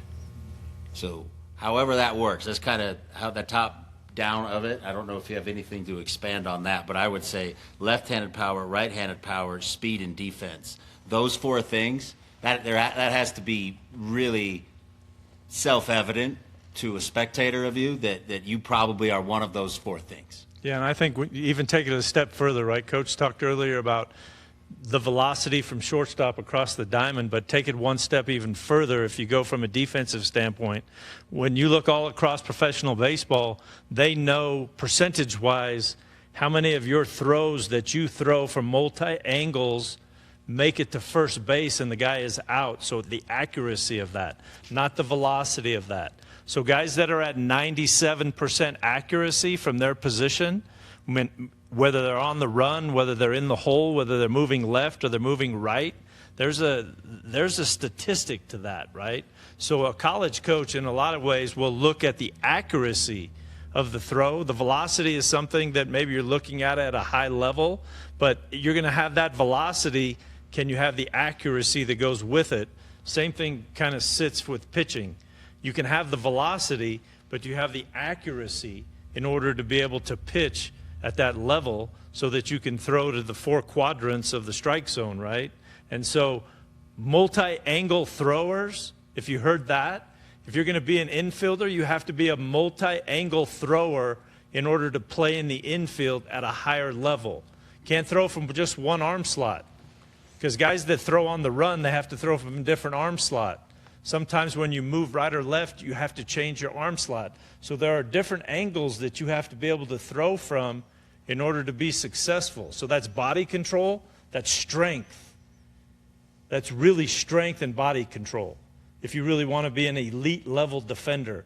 And if you are a defender, now you have an opportunity to play. If you're a power hitter, you have an opportunity to play. Speed is the other factor that goes in there, right? So speed is something that we obviously can't always control, but you have to have the speed tool, you have to have the power tool, and now you have to have the athleticism tool if you want to be recruited in those areas. Good call out on the arm angle thing. I never really paid attention to this when I played, but now that I coach and I have coaching conversations with other coaches and scouts, play catch well. It's being watched. You are not going to throw from multiple angles unless you work on it with intent.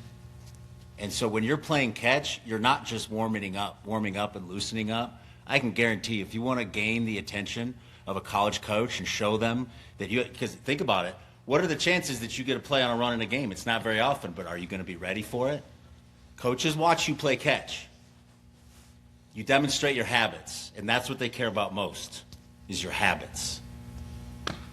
I tell you guys, as parents and kids, put together a list. All right, 5 to 10 schools. We always have exit meetings at the end of the year with our guys. We say, hey, name 3 states you'd like to go to school in. Most of the kids name two states right off the get-go, Arizona and California. And then they throw in Texas or Georgia because we travel there a lot. Don't get pigeonholed into that. Figure out where it is you want to go to school. If there's a school that you go on, you guys have the internet. It's unbelievable. You guys can go and research where there's opportunities to go to school, good school, go to, what you're looking for from an academic standpoint, what your degree you're looking for, and go research. Spend some time on the computer researching where you want to go. Go talk with your parents and say, listen, here's my list of 5 schools. Have your Twitter taken care of, your Instagram. If you can, get the names or the phone number of a college recruiter, text them your Twitter. All right? If you don't, then reach out to us. If we know them, we'll get you that information. But you need to reach out to them and try and get some type of back and forth going. If it doesn't happen, does that mean that's the end of the world? No. You guys are going to have to learn how to take no, for an answer. But you guys have got to get a list together and understand that you've got to be proactive in this. You can't, unfortunately, just rely on us. All right? No one's going to be your best advocate other than yourself. All right? I had a parent who was a lunatic, all right, but a very smart lunatic, and he created a recruiting video for his son, and he made 20 of them, maybe more, but the same recruiting video on YouTube, but a different address, and he sent each recruiting video to every school that his son was interested in, to the coach, and he was able to track which school watched that video the most, and then that's who they put their attention towards, and it worked out for them. So you guys have got to get proactive. If you're sitting around your senior year and you've never talked to your son, you've never had a conversation, your son's never sent out anything to any school, then you can't expect that it's just magically going to happen. For some kids, that 1%, it does.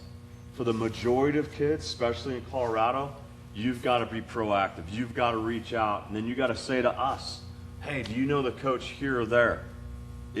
There's a chance we have a relationship with some of these coaches. Then we will get involved with that. Does that make sense? Do you still have Sports Force as a platform? Yes. So, No. all slam. No? We do. We do not. Okay. So I'll leave that alone. Well, we're over time. We were happy to answer more questions if you have them. But if you don't, yes. I have a question. In the recruiting conversation, are there questions it's okay for the kids to ask a coach or they should avoid? Or how do you respond when at the end of the conversation when they say, I'll sum it up for the online viewers as at the end of a conversation with the college coach, when they ask, do you have any questions, what are the best ones to ask? I think there are no bad questions to ask a coach, but I think you need to figure out what the interest level is in you with your questions. Where do I fit in? Where do I fit in? How many players at that position? Where do you see me on your campus? What can I do to have an opportunity to play here? So you can push back with those questions, because I think you always want to get in a situation where when you leave that opportunity and you've spoken to someone, you have a pretty good idea what their interest level is in you. You know, where do they see you fitting in, and how do you fit into the program? And so I think I would talk about that regularly, what you're looking for, because as much as they are interrogating you, you want to interrogate them as well, because you really want to leave there with an understanding of, this really fits for us, this doesn't fit from that standpoint. You know, they have too many players at your position, maybe that's not a good fit if you want to play right away, or maybe they have genuine interest and they tell you that, right? And then you have to figure out how sincere that interest is. And I think the biggest thing is you all get form letters to go to their camps, right? Those are going to start showing up. You're going to get camp opportunities. Hey, we have a prospect camp. We saw you in South Carolina, and we want you to come to our camp. And you need to figure out if that's legit interest, right? And if you have interest in that place, right, you have to investigate that. So you have to be able to ask those questions. If you don't get answers to those questions, that was just a feeler to see if you would come to the camp and fill their camp. If you get feedback on that, then you start to understand that there is some genuine interest, but now you need to go there and perform. And then when you get there to the camp, now you might get to ask one or two more questions of somebody while you're there. And so now you're being more proactive in that process. But, and there's a lot of really good professionals in here, right? But if you're on an interview for a job and someone asks you if you have questions, you usually have some questions based on whether you want to work in that setting or not, right? And you ask that question. And so it's the same thing here when you're trying to figure out, where do I want to be academically? Where do I want to be from an athletic standpoint? What kind of people do I want to be with? I really think it's really important for you to answer those questions. But as Mark said, keeping it real, you got to know when it's bullshit too. You got to know when the answers come back to you that are BS, right? And when the answers that come back to you that are genuine. I'll add to your frame of your question matters. And I think this is a really good way to extract interest to tell if it's genuine or not. You could ask a coach, I want to play as a freshman. How would that happen? And it's kind of a blah question, and you're probably going to get a blah answer. If you asked the exact same coach, and instead of saying that, how do I get 100 at bats as a freshman? That's an entirely different frame of a question. That shows that you have an understanding that that 100 at bats is that 50%. That's really exceptional. He's going to speak to you in much narrower, much greater detail. That the way he answers that question is it won't even be about how much interest they have. He's probably going to set a really clear and crisp frame of whether or not you're capable of accomplishing that or not. How do I get 100 at bats as a freshman? How do I get 25 innings? 50? What would it be? 25. How do I get 25 innings as a freshman? That's when you're going to get inside of their sports nerd brain, right? And you're going to really understand, and they're going to describe to you what the boxes that you need to check in order to do that. And that's a good way to do it.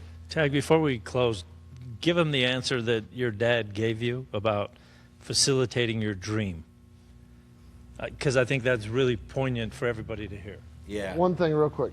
For you, the only question I tell every one of my kids to ask, how many kids are you recruiting to do the same thing? Yeah. Figure out how many people they're trying to bring in that exact same spot. Same thing you ask if you're going for a business interview. How many more people are you interviewing? Right? Understand the framework of what you're working against as well. I'll always ask that I question. think what Nino brought up was what I was going to bring up to you guys, that if you get an opportunity to go to a campus and do a camp at a campus, and you've had interaction with the coach, and it's not a form email, I think it's huge in this day and age. All right, we've had a lot of kids that have had an opportunity to go on campus. They're asked to go to a college camp at that particular school, and they showed well, and at the end of it, they were offered a scholarship, or it really started the recruiting process for them. If you are a 2.8 GPA and you get a form letter to go to the Stanford camp, chances are you're not going to Stanford, all right? So understand it has to fit you, and it has to be that interaction with a coach, not just a form email that says something. If you get a text from the coach that said, hey, Johnny, I just saw you in Georgia at this event. I liked you guys played against this team. Man, you had a great day. I saw you, make a great play in the outfield. Like, legitimate, they saw you. And we'd like to get you on campus. Here's the dates of our camp. That's something that fits with all the other boxes. If you can afford it, if you have the grades, all that stuff, I think that's a good opportunity to go do that. That's what you'd be smart to do that. I think Mark brings up one of the best questions. Coach, have you seen me play? If they go quiet. Pretty easy to push that. Well, yeah, I did see you play. I went Tagg's answer with his dad is fantastic for everybody to hear. I'll get to that one. I'll tell a real quick story. I went to South Dakota State University's prospect camp with my nephew a few months ago, and afterwards in the postmortem with my nephew, I asked him. I said, "So how'd the conversation with the coach go? How'd the conversation go? What'd you say?" And he goes, "Well, I asked him what he was looking for." And I said, "What did he say?" And he said what he said, right? When you're going to have a conversation with the coach, review their roster. We said earlier in the panel that you are a comp, right? So when they look at you, they're thinking of the best players in their program right now or that they've had. I say, so through that conversation with my nephew, and in hindsight, I wished I would have had it with him before we went there. But while he was out on the field, I did the due diligence on the roster, and they had a kid that was a walk-on, redshirt as a freshman. He came back as a sophomore. He led the league in home runs. And I said, just think of how the frame of the coach's mind in that conversation would have changed if he would have said, how do I become your walk-on future leader of home runs? Right? How do I become that guy?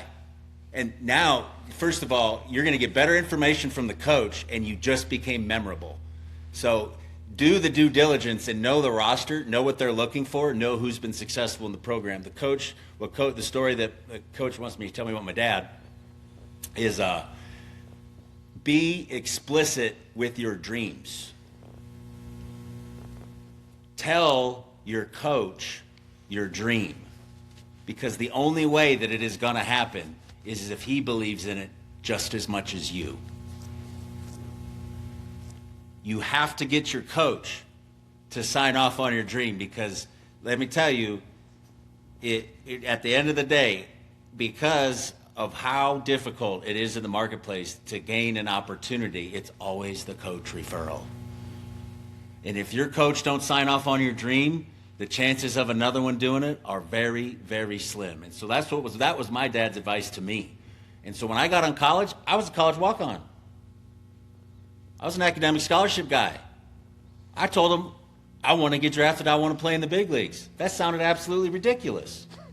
But you know what? It also set a frame, and this is where he's great. He goes, but are you ready to be held to that standard? Be explicit with your dreams, and expect your coach to hold you to that standard. That's my best advice. Last thing for me, when you talk to a coach, respond back to him. If you don't want to go to school there, respond to him. Do not ghost your coach. A coach. The guy from United States Truck Driving School reaches out to you about playing, and you don't want to go to United States Truck Driving School, text him back respectfully, hey coach, at this time, I just don't think this school's a good fit for me. I'm still exploring other options. I really appreciate you reaching out to me. Thanks a lot. I might see you down the road, because you might. You never know that coach at that school that you don't think's quite good enough for you does a good job and gets a job somewhere where you want to be in a year or two. So don't burn bridges. It's the biggest thing I tell the guys. Respond to the coaches, especially if you don't want to go to school there. Be upfront with them. They've heard no before, a lot more than you have. But if you don't respond, all right, that says something about you, and then that also says something about our program, all right? Because I'll get a coach that calls me back and goes, hey, I never heard from this guy. What's up? You know, and then I have to call the kid. Hey, text that coach. Because you never know. Like I said, don't burn bridges. Okay? Quick, and I know it's been long. This is the last thing I would like to know from the group because I want the kids to learn this. The kids that are sitting in here, parents. How many of the parents in this room have a boss? How many of the parents in this room are actually bosses? Okay, so either you have a boss or you are a boss. And if your boss calls you, how long before you respond to your boss? How long? Huh? A month? Say it? As little as possible, right? And if you are a boss and you respond to somebody below you, what is your expectations that they respond back to you? Very high.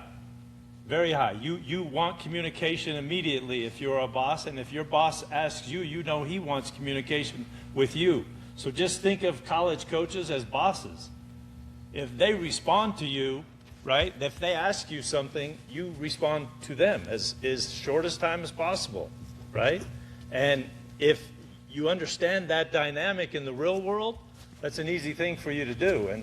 And so when you get to college and you're playing for that coach and that coach sends you a personal text, probably a good idea you respond to that in as short a time as possible.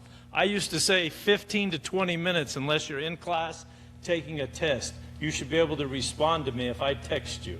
And I would text guys and it would be 1 or 2 days later and I would be like, that transfer portal's looking really good for you right about now, right? So understand that in the recruiting process, it's the same thing that Mark's talking about, right? When they respond to you, respond back. Everyone knows you're holding that phone or that phone's in your pocket or it's real close. It's not too far from you. And we all understand that, right? Unless you're in church or you're taking a test. Or you're on my team. Pretty good idea to respond back. And also another word to the wise, don't ever use AI to communicate. Don't ever do it. Not just text messages, emails. Do not draft a piece of communication that does not clearly demonstrate a unique part of your personality. And I'm just telling you, like I said, I'm in the tech industry, and what's rampant right now is people send follow-ups after interviews that it's like, you don't think people can tell that's AI?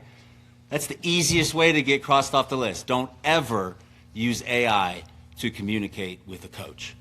Be yourself. I'm going to close with this, all right? For you young guys that are juniors or seniors, really seniors that are in love, do not get your girlfriend's name tattooed on your chest, all right? That's all I'm going to tell you your senior year, because it ain't going to last. It's not going to last, all right? I'm going to end on that. See you later, all right? Thanks, guys. Here we go. Appreciate that. Last thing. Ta-ta. Hey, last thing, I'm sorry. Every teenage boy needs to pick up at least 2 chairs and put them in the black truck outside. Boom. Right now. Boom. Even the ones up here. Thank you, guys. Thank you. Harry Ronick. Yes. So I know that you said that right now. I spent the whole night on the podcast with her, and I'm like, I've seen that guy pitch 10 times. He's pitched against us. He's pitched against us 10 times. I could even see his motion. Yeah. You said it, and I almost fell out of my chair.